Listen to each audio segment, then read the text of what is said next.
बहुत सारे शेयर हैं जो कि आज के ट्रेंड में शामिल हैं और मेटल की रैली तो ख़त्म होने का नाम ही नहीं ले रही है, क्या ही किया जाए। अंशुल जी, वेदांता ज़रा देखिए एक बार, आप देखिए, और सर आप ज़रा मेटल से बाहर एमसीएक्स देखिए। अमित जी, पहले अंशुल जी के पास चलते हैं। वेदांता पे शानदार रैली बनी हुई है, आज करीब 4% के आसपास की तेजी, नए उच्चतम स्तर बनते हुए। अच्छा, जहाँ कहीं फ्रेश बाइंग की अपॉर्चुनिटी हो आप में से कोई भी जो है ना वो उस पर ज़रूर बता दीजिएगा, क्योंकि बहुत सारे ट्रेडर आप लोगों को देखते रहते हैं और ढूंढते रहते हैं मौके। तो जैसे कोई मौका हो तो बताइएगा अंशुल जी, अमित जी। जी पहले अंशुल जी बताइए। सर वेदांता में तो देखिए अब वर्टिकल रैली होने लगी है और ऑलमोस्ट 9.8 टाइम एक्सटेंड हो चुका है एटीआर से, 50 डे मूविंग एवरेज के एटीआर एक्सटेंशन से 9.8 टाइम हो चुका है। 10 टाइम पे जाते जाते एक्सट्रीम ओवरबॉट हो जाता है, तो अब बार बाय बार स्टॉप लॉस ले लेना चाहिए या धीरे धीरे पील आउट करना स्टार्ट कर देना चाहिए। तो लास्ट स्टॉप लॉस आपका 710 रुपए का रहेगा, जो आज का लो है। ये टूटने के बाद आपको पूरी तरीके से प्रॉफिट बुक करके निकल जाना चाहिए, क्योंकि अगर एटीआर एक्सटेंशन कूल ऑफ होना स्टार्ट हुआ तो 50 डे मूविंग एवरेज 601 पे छूटा है, वहां तक पुल बैक आराम से बन जाएगी। 710 का स्टॉप लॉस लगाइए, थोड़ी थोड़ी पोजीशन पील ऑफ करना स्टार्ट कर दीजिए। Same is with Hindustan copper, same is with Hindustan zinc. ठीक है, तो अभी नई बाइंग की कोई आवश्यकता नहीं है, कह रहे हैं ना सर? बिल्कुल भी नहीं। नई खरीदारी की सलाह जो है वो यहाँ पर बिल्कुल नहीं है। थोड़ा थोड़ा मुनाफा बुक करने का ज़रूर यहाँ पर सलाह जो है वो दी जा रही है। अब आते हैं एक और धुआंधार धुरंधर शेयर हमारा, वो है एमसीएक्स, जो कि मतलब इसकी भी रैली समझ में नहीं आ रही है। एक तरफा रैली चलती हुई दिखाई दे रही है आज तो, मतलब काफ़ी शानदार रैली है एमसीएक्स पे। अमित सर देखिए, और कितनी रैली बाकी, क्या ये भी कोई ट्रैप तो नहीं बन रहा है? 6% की तेज़ी 2600 पे। विपुल जी, लास्ट टाइम जब भी एमसीएक्स की बात होती है तब हम स्पेशली मैं जरूर एमसीएक्स पे व्यू दिया हुआ हूँ। जब ये 1600 के आसपास था, इनफैक्ट 1500 के नीचे था, तब भी मैंने इसका व्यू शेयर किया था। तब मुझे 2250 रुपए 2500 रुपए तक लग रहा था और आज हम 2575 रुपए का भाव देख रहे हैं। ये रैली अभी एमसीएक्स अभी एक्सचेंजेस का दौर चल रहा है एक्चुअली। तो अभी मुझे ऐसा लगता है ये रैली कंटिन्यूस रह सकती है। अगर किसी के पास है लिया हुआ है, प्रॉफिट बुकिंग जोन तलाशना चाहता है, तो वो अपने प्रॉफिट को 2850 के आसपास बुक करे। 2850 के आसपास, 2850 तक ये बढ़ सकता है, लेकिन थोड़ा सा हो सकता है ये बजट यानी बजट तक थोड़ा कंसोलिडेट करे। अभी ज्यादा दिन भी नहीं रहे, 4-5 दिन और कंसोलिडेट करे। तो मुझे ऐसा लगता है विपुल जी, अगर किसी के पास लिया हुआ है तो 2200 के नीचे के स्टॉप लॉस से 2850 तक के लिए होल्ड कर सकता है। फ्रेश खरीदारी करने पर यहाँ से रिस्क रिवॉर्ड मैच नहीं होता है, यानी आप लेने जाएंगे 300 रुपए और देने के लिए 300 और 600 रुपए तक की भी पोटेंशियल है, तो थोड़ा अवॉइड करें। फ्रेश पोजीशन बिल्टअप नहीं करना है, 2850 के आसपास प्रॉफिट बुक करना है। अगर इनकेस कोई डिप मिलता है तो 2300 के आसपास, 2350 के आसपास 2200 के स्टॉप लॉस से 2850 के लिए बाय किया जा सकता है। ठीक। अच्छा, एक काउंटर जो कि अभी हम लोग बात कर रहे थे एचपीसीएल बीपीसीएल पे अंशुल जी, एमआरपीएल, ये भी रह करके लोगों के काफ़ी जो है पोजीशन लोगों की है यहाँ पर, और ये फिर से नए उच्चतम स्तर की तरफ बढ़ रहा है इंट्राडे में। आप कैसे देख रहे हैं जो रिकवरी है? क्या ये रिकवरी इसे नए 52 वीक हाइस की तरफ ले जाएगी क्या? अभी की रिकवरी को कैसे पढ़ पा रहे हैं आप? बिल्कुल ले जाएगी सर। 180 रुपए का मेजर रेजिस्टेंस था, या वीकली पे ऑर्डर ब्लॉक कह सकते हैं, उसको नवंबर में रिजेक्ट किया था और हायर लो बनाया 138 रुपए पे। फिलहाल 180 138 की रेंज बनी हुई है, जिसका मैं ब्रेकआउट एक्सपेक्ट कर रहा हूँ। प्रीएम्प्टिव यहाँ पे ले सकते हैं 180 के ऊपर, 180 रुपए 30 पैसे के ऊपर कंफर्म ब्रेकआउट बनेगा। 220 रुपए का एक रेजिस्टेंस है, वीकली या मंथली स्विंग हाई, वहां तक जा सकता है और उसके बाद आपको 280 रुपए तक के भी टारगेट मिलेंगे। सेक्युलर बुल रन में 180 रुपए के ऊपर मोमेंटम, बड़ा मोमेंटम बनना स्टार्ट हो जाएगा। अच्छा जी सर, जी। एमआरपीएल हो गया। एमआरपीएल के अलावा आज दोनों तरफ की रैली है, मतलब क्रूड भले ही जो है हम देख रहे हैं कि थोड़ा तेज हुआ है, लेकिन आज ओएमसीज में भी तेज़ी है और ओएनजीसी में भी तेज़ी है। सर जरा आप देखिए अमित जी, ओएनजीसी के अंदर ये जो, हालांकि इसको हम पीएसयू में भी डिस्कस करना चाहिए था, हमें उसमें डिस्कस करेंगे नेक्स्ट सेगमेंट पे, लेकिन पहले ज़रा इसमें ही, चूँकि आज के ट्रेंड में शामिल है, 6% के आसपास की तेज़ी है। ये रैली कहाँ तक जा सकती है? जिन्होंने अभी रखा हुआ है अपने पोर्टफोलियो में, वो कहाँ पे प्रॉफिट बुक करें? एक महीने में करीब 12% के आसपास की रैली यहाँ पर ऑलरेडी आ चुकी है गिरते बाजार में। विपुल जी, ये भी 262 रुपए के आसपास चल रहा है। अभी 275 रुपए तक का पोटेंशियल है, 273 से 275 तक का। करंट मार्केट प्राइस में तो ये एक्सट्रीमली ओवरबॉट दिख रहा है। अगर आप इसको डेली चार्ट फ्रेम में देखें या वीकली चार्ट फ्रेम में देखें तो बाजार ने अपने मोटा माटी टारगेट्स को टच कर दिए हैं। शॉर्ट 273 रुपए तक अभी भी पोटेंशियल है, यानी यहाँ से 10 रुपए अगर इसको फ्रेश बाइंग पोजीशन तलाशना है तो मुझे ऐसा लगता है 255 रुपए से 252 रुपए के बीच में अगर मिले तो वहां पर बाय करना चाहिए, ताकि वहां से रिस्क रिवॉर्ड फेवरेबल हो। 248 का स्टॉप लॉस होगा, यहाँ से 10 रुपए करेक्शन मिले तब बाय करना चाहिए 274 रुपए के टारगेट के लिए। मान लीजिए अब 200 जो अपन बाइंग रेंज डिस्कस कर रहे हैं 253 254 रुपए के आसपास अगर वो नहीं मिलती है और किसी के पास लॉन्ग है तो 273 275 के आसपास एक बार प्रॉफिट बुक कर ले। एक ना एक बार एक करेक्शन देगा और 253 की रेंज में आएगा। ठीक सर, ट्रेन इन रेंज ही कह रहे हैं। जय बात विपुल सर इज कमिंग। आप सर कल क्यों नहीं आए? सुनने में आया आपकी तबीयत नासाज थी, अभी आप बेटर फील कर रहे हैं ना? धुरंधर शेयर तो ठीक हैं, बॉर्डर डिफेंस शेयर में कौन सा बेस्ट रहेगा? सर सारी बातें होंगी, डिफेंस पे भी आएंगे, सेकंड हाफ में चले जाएंगे। पहले फर्स्ट सेगमेंट में जो ट्रेंडिंग स्टॉक्स हैं उस पर बात कर लें। और थैंक यू सर स्वास्थ्य के बारे में पूछने के लिए। सब बेहतर, बहुत शानदार। आप जैसे लोग हैं चिंता करने के लिए तो फिर कोई टेंशन वाली बात क्यों होगी। चलिए जरा एक शेयर लेकर के आते हैं, जरा एक रिजल्ट डिस्कस कर लेते हैं वोडाफोन के। वोडाफोन जरा स्क्रीन पर लेकर के आ जाइए अगर हमारे पास रिजल्ट हो तो। रिजल्ट में अगर देखें तो रिजल्ट अच्छे हैं, मतलब वैसे धीरे धीरे करके घाटा कम ही हो रहा है इनका और कम हुआ है। हालांकि बाकियों से तुलना भी नहीं की जा सकती, लेकिन जिस तरीके से इसके मुनाफे में, मतलब मुनाफा तो नहीं कहेंगे, घाटे में कमी आ रही है, वो एक पॉजिटिव सिग्नल है। आरपूज बेटर हुए हैं, करीब 13 रुपये सुधरे हैं आरपूज जो है 173 से 186 के आसपास। मार्जिन्स बेहतर होते हुए दिखाई दिए हैं कंपनी के। रेवेन्यू की बात करें तो ऑलमोस्ट फ्लैट, मतलब जिस तेज़ी से ग्राहक घट रहे हैं उसके बावजूद कंपनी के घाटे कम हो रहे हैं, आरपूज सुधर रहे हैं और जो है एबिटा भी हम देख रहे हैं कि 3% बढ़ता हुआ दिखाई दे रहा है। आप दोनों की ट्राई चार्ट के माध्यम से और फंडामेंटल के माध्यम से जो भी ज्ञान आप लोग देना चाहें वोडाफोन पे, क्योंकि बहुत बड़ी संख्या में लोगों की पोजीशन यहाँ पर है और हम लोग भी काफ़ी लंबे समय से इसको डिस्कस कर रहे हैं। अंशुल सर पहले आप वोडाफोन पे क्या व्यू आपका?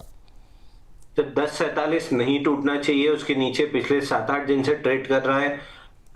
10.47 निकलता है तो ही कोई अपसाइड बनेगी, नहीं तो धीरे धीरे करके 8.76 रुपए तक आ सकता है। मैं जनरली वोडाफोन पे कोई भी बाई सेल कोई भी सलाह नहीं देना चाहता हूं, क्योंकि एक अच्छी खबर 20% चल जाता है, एक खराब खबर नीचे आ जाता है। अब खराब खबर के बाद भी एटलीस्ट नेगेटिव नहीं रिएक्ट किया है तो एक पॉसिबिलिटी है कि 10.47 तक जाएगा और शायद ब्रेकआउट अटेम्प्ट करेगा। अगर ये नहीं होता है तो फिर 8.76 तक नीचे आ सकता है। तो मतलब जो लोग अभी तक, कुछ लोग बच गए हैं जिनके पोर्टफोलियो में नहीं है, या कुछ लोग थोड़े से ऊपर लिए हुए हैं, तो इन लेवल्स के आसपास क्या नई खरीदारी कोई गुंजाइश है, या 10.47 एक बार क्रॉस करे उसके बाद ही प्रयास करना चाहिए? या 8 तक का, या आप करें 8 आ जाएगा तो 8 रुपये पे खरीदें, क्योंकि सवाल तो यही रहते हैं लोगों के। जी सर, वेंटिलेटर पे मरीज है, अभी ऑक्सीजन मास्क उतरा है, दौड़ने थोड़ी ना लगेगा। अभी अगर पैसा कमाना है तो दौड़ने वाले मेटल स्टॉक्स दौड़ रहे हैं, टाटा स्टील में पैसा लगा लीजिए, या आईटी स्टॉक्स। अब अगला जब मेटल में प्रॉफिट बुकिंग आएगी तो इंडेक्स मैनेज करने के लिए आपको या तो बैंक चलाने पड़ेंगे या आईटी चलाना पड़ेगा। तो मेटल से पैसा निकाल के बैंक या आईटी में शिफ्ट कर लीजिए, अगली दौड़ में वो चल जाएंगे। तो वेंटिलेटर वाले मरीजों पे पैसा लगाने का कोई मतलब नहीं है। अगर बच भी गए तो उठ के दौड़ने में बहुत समय लगेगा। ये बात है यहाँ पर वोडाफोन आइडिया को लेकर के। मनोज मिश्री कह रहे हैं आप लोग जब शेयर चलने लगता है तब क्यों बताते हैं, नीचे आने के बाद आप लोग। सर हर चीज़ का एक पैटर्न होता है, उस पैटर्न का अध्ययन किया जाता है, उसके बाद ही जो है कि निर्णय लिया जाता है कि यहाँ पे खरीदारी हो सकती है कि नहीं हो सकती है, उसके अध्ययन के आधार पर ही चलता है। अमित सर आपकी टिप्पणी क्या रहेगी वोडाफोन को लेकर के? सर अभी जिसने भी कमेंट किया मैं उनको बोलना चाहूंगा कि सर जब घोड़े दौड़ना चालू करते हैं तभी अनुमान लगाया जा सकता है कि ये घोड़ा जीतने वाला है। अगर 100 घोड़े बैठे रहेंगे तो हम उन घोड़ों में से एक घोड़े को आइडेंटिफाई नहीं कर सकते कि यही उठ के बहुत तेज भागने वाला है। तो जब ये जो आपके उदाहरण होते हैं ना, मतलब ये अद्भुत होते हैं, मतलब ये जो जहाँ से आप लेकर के आते हैं ये मतलब गजब, मतलब खड़े हुए घोड़े पे नहीं, दौड़ते हुए घोड़े पे। वाह बहुत शानदार, कंटिन्यू कीजिए। हाँ मध्य प्रदेश से आते हैं। हाँ वही वाह, ये तो बात सही है। मतलब जो है, मतलब कुछ तो पानी के अंदर है मध्य प्रदेश के। जी अमित सर। जी का पानी है सर। सर मध्य प्रदेश का पानी है ही है, साथ में हिंदी मीडियम। वाह वाह, बहुत शानदार सर। नहीं नहीं सर, वो हिंदी भाषा का तो मतलब मैं भी हिंदी माध्यम वाला ही हूँ, तो बढ़िया है सर, खूब जमता है रंग जब हम लोग एक साथ मिलते हैं। जी सर, तो अभी क्या करें वोडाफोन पे सर? जी विपुल जी, वोडाफोन आइडिया 6 रुपए 20 पैसे मुझे दिखता है। ये जो ट्रेड सेटअप बना हुआ है विपुल जी, इसको एक्चुअली 10 रुपए 90 पैसे के नीचे आना नहीं था। अब चूंकि ये आ गया है, यहाँ पर डिस्ट्रीब्यूट बहुत करेगा, यानी कि लोगों के अंदर होप्स देगा, लोगों को बहुत बाइंग देगा, छोटे मोटे 1-1.5 रुपए के पुल बैक आएंगे, लोगों को लगेगा कि अब ये ब्रेकआउट आ गया। 1-1.5 रुपए का तो नहीं, 20-50 पैसे का वो अपसाइड मोमेंटम ट्रिगर होगा, लोग भर भर के बाय करेंगे। फिर मुझे ऐसा लगता है 6 रुपए 20 पैसे के आसपास आएगा, तब वहां पर लेना चाहिए। अगर किसी के पास है तो उसको 10 रुपए 20 पैसे और 10 रुपए 60 पैसे के आसपास प्रॉफिट ले लेना चाहिए, आराम से बैठना चाहिए। आज नहीं तो 3 महीने 6 महीने के अंदर 6 रुपए 20 पैसे के प्रॉस्पेक्ट दिख रहे हैं, और ये स्टेटमेंट इनवैलिड हो जाएगा अगर ये 11 रुपए 6 पैसे के ऊपर निकल जाता है। तो जब तक 11 6 के ऊपर नहीं निकल रहा है, तब तक 6 रुपए 20 पैसे बड़ी आसानी से स्क्रीन पर देखने को मिलेगा। चलिए ठीक। तो भविष्य की चाल के ऊपर इस शेयर की चाल जो है निर्भर करती है। ऊपर की तरफ वो लेवल्स जो अंशुल जी ने बताए, जो अमित जी ने बताए, वो टूटते हैं या नहीं, या फिर नीचे की तरफ। अब नीचे आने के बाद 90% कन्विक्शन है विपुल जी 6 रुपए 20 पैसे का। ये सर बहुत लोग मतलब जो है इतनी पोजीशन बना के बैठे हैं, बेचारों की धड़कनें बढ़ सर रही हैं। इसीलिए वो कन्विक्शन शेयर कर रहा हूँ, नहीं तो बोलता नहीं, हाँ नहीं क्योंकि नहीं नहीं, अच्छी बात है सर, लोगों को अलर्ट करते रहते हैं। वक्त वक्त रहते लोगों को मालूम होना चाहिए कि भाई हमने डिसीजन नहीं लिया, इसलिए हमको लॉसेस देखने पड़ रहे हैं। बिल्कुल सही बात है। चलिए अगली जो है खबर के ऊपर, अगले शेयर के ऊपर चलते हैं, और जहां पर कि हम देख रहे हैं कि मोमेंटम आता हुआ दिखाई दे रहा है। आज एक और छोटा शेयर, आज छोटे शेयरों में अच्छा मोमेंटम है। अंशु सर, HFCL देखिए ना, 63-64 के आसपास ट्रेड करता हुआ 3-4% के आसपास की रैली है। क्या इस छोटे शेयर में जान दिखाई दे रही है आपको? आज की जो रिकवरी है, एक समय इसने आज 65 का लेवल भी टेस्ट किया है, 65-15 का। सर HFCL में 145 रुपए पे जो बाइंग क्लाइमेक्स हुआ था, पहला टारगेट उसका 68 था, दूसरा 61 था, तीसरा 55 था। 61 पे डबल बॉटम बना के आज बाउंस बैक ओपन लो के साथ आ रहा है, तो प्रोबेबली रेजिस्टेंस जोन जो पिछला टारगेट था 68.46, उसी को रीटेस्ट करने जाएगा। वहीं पे 50 डे मूविंग एवरेज भी है, तो खिंच तो सकता है 67 से 68.45 तक, बट क्या उतने के लिए बाइंग करना चाहिए? जवाब ना ही रहेगा, क्योंकि स्टॉक में कोई भी वॉल्यूम के साथ मोमेंटम नहीं आ रहा है। तो 68 के पास से जब रेजिस्टेंस आएगा, रिजेक्शन आएगा, वापस से जो तीसरा टारगेट है बाइंग क्लाइमेक्स का 55 रुपए, उसको टेस्ट करने नीचे आएगा स्टॉक। चलिए इस बीच जो है अभी VLA अंबाला जी 1 बजे हमारे 11 बजे जुड़ेंगी, लेकिन उन्होंने अभी कहा है कि एक ट्रेड उन्होंने शेयर किया है कि वो जब जुड़ेंगी तब तक कहीं ऐसा ना हो निकल जाए। जरा स्क्रीन पर लेकर के आ जाइए। ओलेक्ट्रा ग्रीन आज अच्छा मोमेंटम देखने को मिल रहा है, और कह रही हैं 1000 से लेकर के 1045 तक ओलेक्ट्रा ग्रीन पे जो है वो ख़रीदारी की जा सकती है। एक बार ज़रा स्क्रीन पर लेकर के आ जाइए। ओलेक्ट्रा ग्रीन टेक एक हालांकि उसी के आसपास चल रहा है, 1000 से 1045 के आसपास उन्होंने एंट्री करने के लिए बोला हुआ है। अभी 1043 पे ठीक है, अभी एंट्री ले सकते हैं। इसका टारगेट स्टॉप लॉस अगर हम चाहें तो अगर हम इसको अगर मेंशन कर दें, पहला टारगेट उन्होंने 1120 का दिया है, सेकंड टारगेट उनका मानना ये है कि 1200 रुपये का है, और ये टाइम फ्रेम जो उन्होंने बताया स्विंग ट्रेड का है, तो यानी 4-5 दिन का, 1 हफ्ते का मेरे ख्याल से रहना चाहिए। बाकी 11 बजे अभी वो आएंगी तो उनसे जो है हम जो है डिटेल और ले लेंगे। तो 1120, 1120, 1200 और 1400, ये 3 टारगेट उन्होंने दिए हैं। 955 का स्टॉप लॉस, तो स्टॉप लॉस जो है वो आप जो है ध्यान रखिए। 955 का स्टॉप लॉस रखा गया है यहाँ पर। 1120 पहला टारगेट, 1200 दूसरा टारगेट, और दूसरा 1400। देखिए 1120, 1202, 1200 और 955, ये आपके स्क्रीन पर आता हुआ ओलेक्ट्रा ग्रीन टेक। ये VLA अंबाला जी की तरफ से कॉल आई है। उनका मानना है कहीं ऐसा ना हो कि तब तक जो है ट्रेड मिस हो जाए, तो आप लोग नोट डाउन कर लीजिए इन लेवल्स को, और यहाँ पर निगाहें अपनी रखिए। 1120, 1200 रुपये तक के टारगेट, 955 का स्टॉप लॉस। स्विंग ट्रेड के लिए ये अपॉर्चुनिटी है। बाकी और डिटेल में जैसे वो आएंगी उनसे और डिटेल में डिस्कस बातचीत हो जाएगी। चलिए अब नंबर किसका था? मेरे ख्याल से अंशुल जी का हो गया था। अब अगला नंबर जो है वो अमित जी का है। ग्रो सर, ग्रो पे लगातार हम लोग बातचीत कर रहे हैं। ये व्यूअर्स के क्वेश्चन में हमेशा टॉप पे चल ही रहा है, आज भी है काफ़ी लोगों के सवाल ग्रो को लेकर के। ये सर इंट्राडे लो के आसपास पहुंचता हुआ, लेकिन उसके बावजूद 170 के आसपास बना हुआ है। कुछ एक रिपोर्ट जब से पॉजिटिव आई हैं उसके बाद से ये अभी क्या करना चाहिए सर? अमित जी, आपकी टिप्पणी क्या होगी ग्रो पे? विपुल जी, ये जो ट्रेड सेटअप अभी चल रहा है तेजी का, ये तब तक कंटिन्यू रहेगा जब तक ये 164 के ऊपर है। हालांकि ये अपर बैंड के आसपास है, जहां पर इसको 173 के आसपास तगड़े सप्लाई जोन है, यानी यहाँ पर बाजार आता हुआ रुक सकता है, प्रॉफिट बुकिंग देखने को मिल सकती है। ऑन द कॉन्ट्ररी मैं ये कहना चाहूंगा कि अगर ये कभी 152 153 के आसपास मिले तो वहां पर वैल्यू बाय होता है। बहुत बड़े टारगेट के लिए तो नहीं, लेकिन हाँ, वहां से 170 रुपए का भाव में देखने को मिल सकता है। यहां से मुझे ऐसा लगता है बाय अवॉइड करना चाहिए। अगर किसी के पास है तो हो सकता है बजट के आसपास एक बार के लिए 180 183 रुपए के रेट दिखा दे। तो अगर यहाँ पर रिस्क लेना है तो रिस्क थोड़ी, यानी यहाँ पर रिस्क लेना है तो ली जा सकती है, लेकिन स्टॉप लॉस थोड़ा बड़ा होगा, 163 के नीचे का होगा।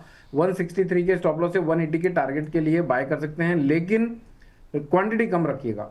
क्वांटिटी कम रखिएगा, ये सलाह जो है यहाँ पर दी जा रही है, लेकिन यहाँ पे भी जो है खरीदारी के मौके हो सकते हैं, ये मानना है। चलिए एक और छोटा शेयर लेकर के आते हैं और वो है जेपी पावर। आज छोटे शेयरों में थोड़ी सी गतिविधि देखने को मिल रही है, पोजीशन काफ़ी रहती है, ट्रेंड में भी है, तो हमने कहा डिस्कस करते रहें इसको बीच बीच में। तो एक और छोटा शेयर आ गया, और ज़्यादातर जो है वो अंशुल जी के हिस्से में जा रहे हैं छोटे शेयर। हालांकि ये छोटे शेयर व्यूअरशिप के मामले में भी और रिटर्न के मामले भी, जब छलांग लगाते हैं तो अच्छी लगाते हैं। सर क्या मानना है आपका? अभी 15 रुपये के आसपास 33 रुपये ट्रेड करता हुआ 3-3.5% की तेज़ी। हालांकि अच्छी रिकवरी है। ये जो अदानी वाला एक तरीके से कांड कर लीजिए, या जो भी गतिविधि रही उसके बाद तेज़ी से गिरावट आई थी, और उसके बाद से अदानी समूह में जो रिकवरी के बाद एक अच्छी रिकवरी आती हुई दिखाई दे रही है। एक महीने में 10% करेक्ट हुआ है। टेक ओवर को लेकर के जेपी एसोसिएट से के टेक ओवर को लेकर के यहाँ पर मोमेंटम बना है। आपकी टिप्पणी क्या रहेगी सर? तो देखिए, पिछले 16 दिन में 21% करेक्ट हुआ है और पिछले 10 हफ्ते में 37% करेक्ट हुआ है। आज पहला दिन है बाउंस बैक का, लंबा करेक्शन है तो बाउंस बैक थोड़ा सा एक्सटेंड करेगा।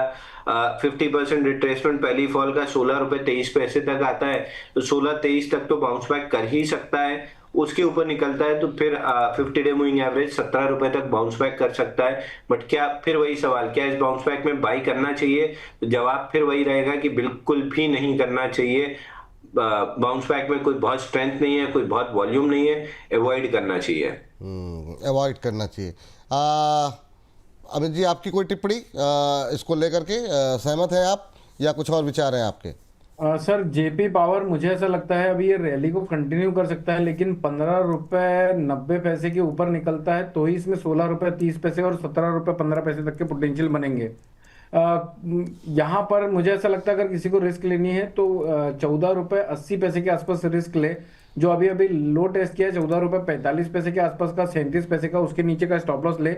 और टारगेट 15 रुपए 70 पैसे, 16 रुपए 30 पैसे और 17 रुपए 17 पैसे मैक्सिमम। तो ये 17 रुपए 50 पैसे मैक्सिमम अपसाइड में, और लोअर साइड में जो अभी लो टेस्ट किया है 14 रुपए 37 पैसे का, इसके नीचे जाने पर और सेल ऑफ ट्रिगर होगा।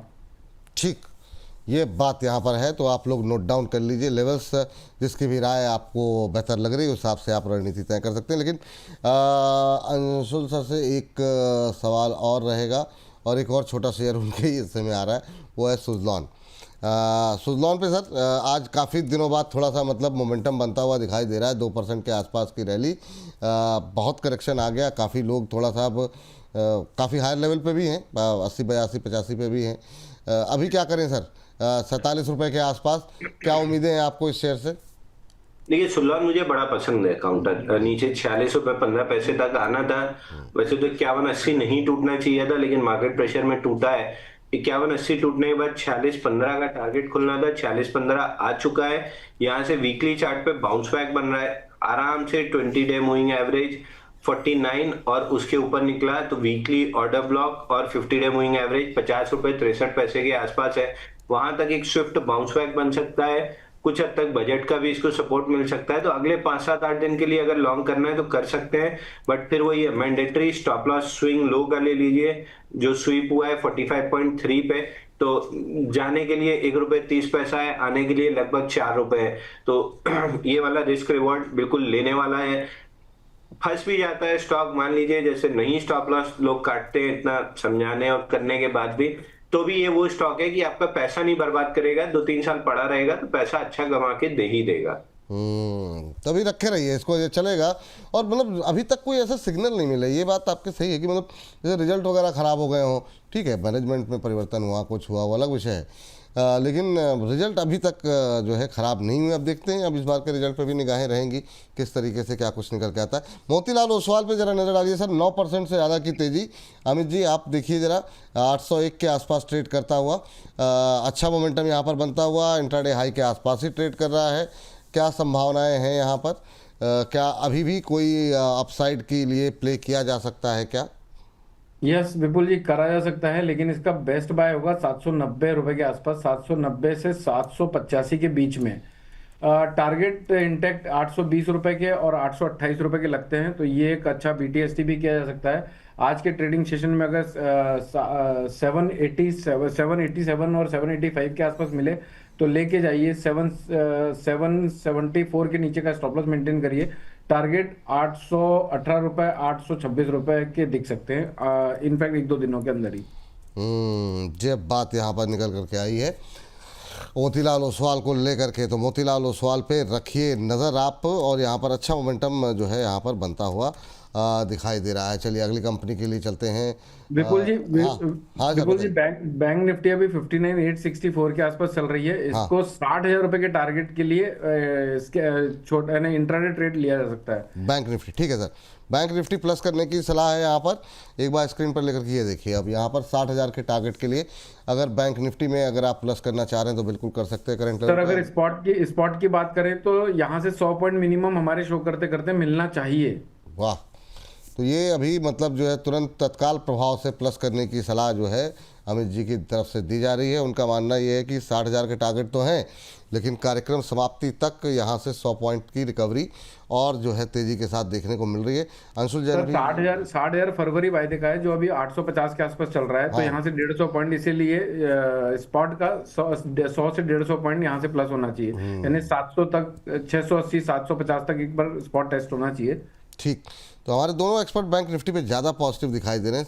अंशुल जी भी सुबह कह रहे थे कि बाजार में अगर रिकवरी आएगी तो बैंक निफ्टी प्लस करेंगे वो, और अब रिकवरी आ रही है। 121 अंकों की मजबूती निफ्टी में इस समय, 25,296 का लेवल, 25,372 का हाई लगने के बाद अभी दोबारा 25,300 के आसपास हम पहुँचते हुए दिखाई दे रहे हैं, और निफ्टी बैंक अब 25,600 क्रॉस करता हुआ, तो शानदार मोमेंटम यहाँ पर बनता हुआ दिखाई दे रहा है। चलिए एक दो टिप्पणी और जो है ट्रेंडिंग स्टॉक्स की ले लेते हैं, और उसके बाद से अंशुल जी के जाने का वक्त जो है वो आ चुका है, तो जो है उनसे जो है जाते जाते कुछ एक और विशेष सर, ये अभी जो है जो मोमेंटम देखने को मिल रहा है, एक और जैसे छोटे शेयर की बात करें तो अब आपको जो अच्छा लगे, तेजस पे या तो बात कर लीजिए सर, या चूँकि तेजस पे आप बात कर चुके हैं लेकिन इस सेगमेंट में नहीं हुई है, या फिर आर पावर भी आज अच्छा मोमेंटम दिखा रहा है। हालांकि इस पर मतलब क्या ही कहा जाए, सेगमेंट प्रमोटर को लेकर के काफ़ी शंकाएं हैं, लेकिन तेजस की रिकवरी क्या टिकेगी इस बार? सर दोनों स्टॉक कवर कर लेता हूँ। तेजस में 1230 पे बाइंग क्लाइमेक्स हुआ था, 383 पहला टारगेट था जो कंप्लीट हुआ है।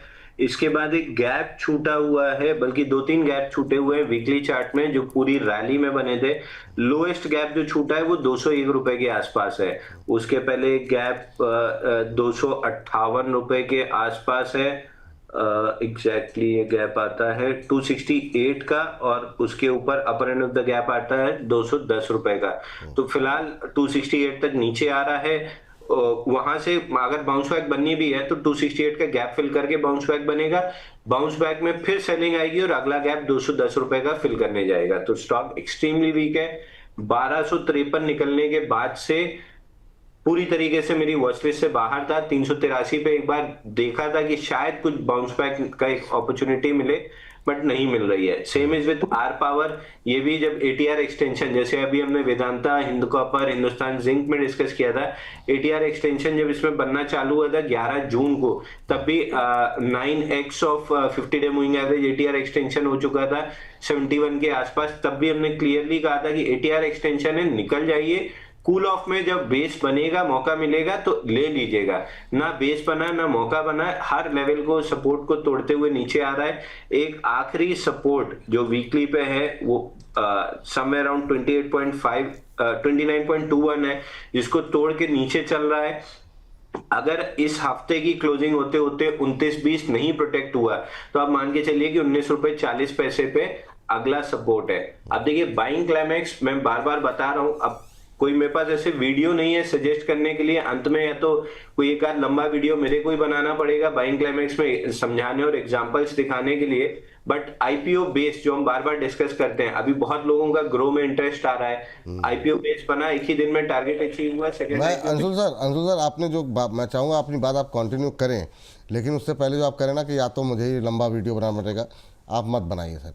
आपके लिए हम अपने दर्शकों के लिए ला रहे हैं वेबिनार, और ये जितनी जो समस्याएं हैं, आप जो इतनी सवाल पूछना चाह रहे हैं अंशुल जी से आप पूछ सकते हैं। 7 तारीख को जो है ये हमारा वेबिनार जो है इसको 2 चरणों में हम लेकर के आ रहे हैं। पहला चरण इसका जो है वो 7 फरवरी को है, और दूसरा चरण जो है वो फरवरी के आखिरी में रखा गया है, ताकि जितना आप सीख रहे हैं उसको पहले पचा लें, फिर नई चीज़ें दी जाएँ आपको। तो स्विंग ट्रेड क्या होती है, अभी जैसे कि बाइंग क्लाइमेट क्या होता है, बाकी बाज़ार की स्थिति परिस्थिति के अनुकूल या प्रतिकूल होने पे क्या स्ट्रेटजी होनी चाहिए, अभी कैसे जो है फेक ब्रेकआउट को जो होता है उसको कैसे पहचानें, इन तमाम जो आपके जितने मन में जितने सवाल हैं, FIDI डेटा के मायने क्या है, जो भी सवाल है आप भेजते रहिए, उन सबको समेट करके हम कोशिश करेंगे कि अंशुल जी से पूछें। तो 7 तारीख के लिए अपना, अगर अभी तक आपने नहीं कराया है रजिस्ट्रेशन तो बिल्कुल करा लीजिए 7 तारीख के लिए, और फिर 28 तारीख को उसका सेकंड पार्ट जो है उसके लिए हम बातचीत करेंगे। तो अपना जो है आप रजिस्ट्रेशन करा लीजिए। जी सर कंटिन्यू कीजिए सर जी, थोड़ी सी बातचीत चल बीच में रोक दी ताकि वो उसी फ्लो में हो गई बातचीत तो ज़्यादा बेहतर है। क्लाइमैक्स पे तो अब नहीं है, तो अपन वेबिनार में ये सारी चीजें डिस्कस करेंगे। मल्टीपल एग्जांपल भी हम बाइंग क्लाइमैक्स के डिस्कस कर लेंगे उसमें, अगर थोड़ा सा समय रहा तो, और उस पर अपन डिटेल डिस्कशन भी कर देंगे। बट इजीली आइडेंटिफाई आपको ATR एक्सटेंशन कैंडल से होता है, वो भी एग्जांपल्स हम इसमें दिखा देंगे। बट जो चीज मैं अभी कह रहा था कि अगर वो एविडेंस और वो प्रूफ्स नहीं है या वो कॉन्सेप्ट यूट्यूब पे अवेलेबल नहीं है, वो तो अपन स्विंग ट्रेडिंग में डिस्कस कर लेंगे। लेकिन आईपीओ बेस के ऊपर हम इतनी बात करते हैं, उसके मल्टीपल वीडियो है। एक अभी मैं वीडियो देख रहा था जो चैनल मैंने मल्टीपल टाइम सजेस्ट भी किया, ट्रेडर लाइन, ये इंस्टाग्राम और इन सब चीजों को देखने, नेटफ्लिक्स देखने की जगह थोड़ा सा यूट्यूब पे अगर ट्रेडर लाइन का चैनल देखेंगे। अभी कल रात को मैं एक इंटरव्यू देख रहा था, हालांकि वो 3 महीने पहले आया था, समय नहीं मिला। एक ट्रेडर का इंटरव्यू है, नाम अजीब सा नाम है, शेकी प्रीजीबी करके कुछ नाम है इनका, मतलब यूरोपियन है तो अजीब सा नाम है, मतलब वहां अच्छा होगा, हमारे लिए पढ़ना अजीब सा है। $10,000 से ट्रेडिंग स्टार्ट की थी और $10 लाख पे खड़े हुए हैं। ये केवल आईपीओ बेस और टाइटनेस सेटअप ट्रेड करते हैं। आप ट्रेडर लाइन खोल के 3 महीने पहले का इंटरव्यू है, कितना कुल मिला के 3 घंटे 15 मिनट का वीडियो है, आराम से पार्ट पार्ट में करके देखिए। उसने आईपीओ बेस में इतना पैसा कमाया है, A+ सेटअप्स एक्सप्लेन किए हैं और सारी चीजें एक्सप्लेन की हैं। रात को देखते देखते कितनी चीजें थी जो मैं आईपीओ बेस में मिस करता था, जो मेरे को यहाँ पे सीखने मिल गई। आईपीओ बेस केवल कप एंड हैंडल और यू शेप पैटर्न्स में देखता था, उसमें उसने एक चीज चैनल बताया है कि चैनल कैसे आप ड्रॉ करके आईपीओ बेस का ब्रेकआउट प्ले कर सकते हो। अवेलेबल है, फ्री में चीजें अवेलेबल हैं, तो आप समय निकालिए ना। आप अपने मोबाइल का वॉच आवर देखिए कि आप इंस्टाग्राम पे और नेटफ्लिक्स पे कितना समय खर्च कर रहे हैं, वही अगर यूट्यूब पे इतना समय खर्च कर लें तो आप बहुत पैसा इस बाजार से कमाया जा सकता है। मगर थोड़ा सा डेडिकेशन तो दीजिए। नर्सरी से लेके PhD तक पढ़ने के बाद आप आज जो पैसा कमा रहे हैं वो पैसा कमा रहे हैं। आप कैसे मान सकते हैं कि बाजार में अकाउंट खोला 10 मिनट में और पैसा बनने लगेगा? थोड़ी सी मेहनत कीजिए ना।